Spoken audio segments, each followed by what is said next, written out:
Dandahan niya nga. Oo. Yun, maulan-ulan na umaga mga idol. Grabe, lakas ng ulan. Puro may bagyo. Yan. So, may bisita tayo ngayon ay mga idol. Oh. Yan, pinapakain muna natin. Yan, si Yayay. Papakainin muna natin mga idol. Yung ulam niya, kilapot. Ano ba tawag sa inyo dyan mga idol? Ano sa Tagalog nito? Sa Tagalog ka na, Yay.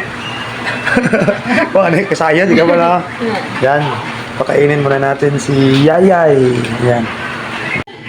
So, ayan mga idol. Tapos na siyang kumain. So, ito.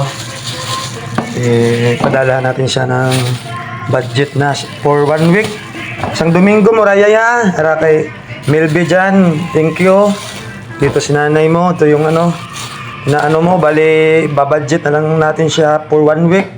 Para, kasi ito ngayon, pabalikin natin siya ng 9. Bibigyan muna natin siya ng pang 1 week niyang budget. Kasi siya lang naman mag-isa doon kanila.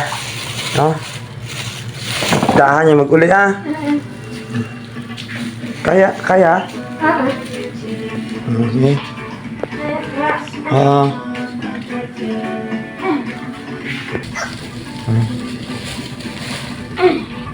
Dandahan niya nga.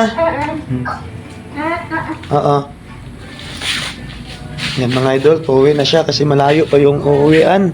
Nasa bundok pa yan. Buti nga lang tumigil na yung ulan. Ayan. So, bali, nagkontak kasi sa akin si Ma'am Milby. Milby, thank you.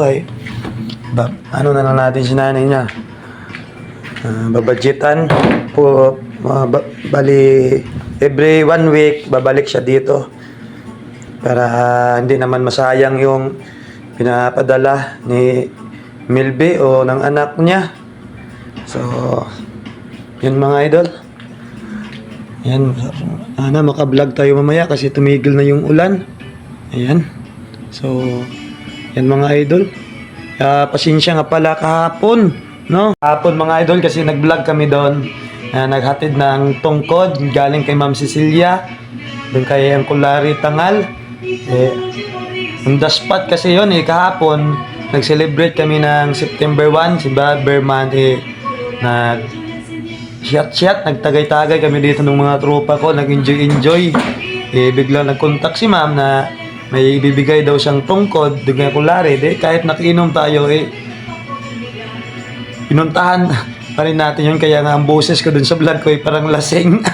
Mabilis kasi tayo lasing, pero importante, nahatid pa rin natin yung tungkod doon, di ba? Pasensya na kayo mga idol, natural lang naman siguro na umiinom tayo, no? Kasi boring din at pakisama din sa mga bisita natin. So, yan mga idol. Thank you mga idol. Merry Christmas and God bless mga idol. Bye-bye na. Bye-bye. Bye-bye. #hatid tulong.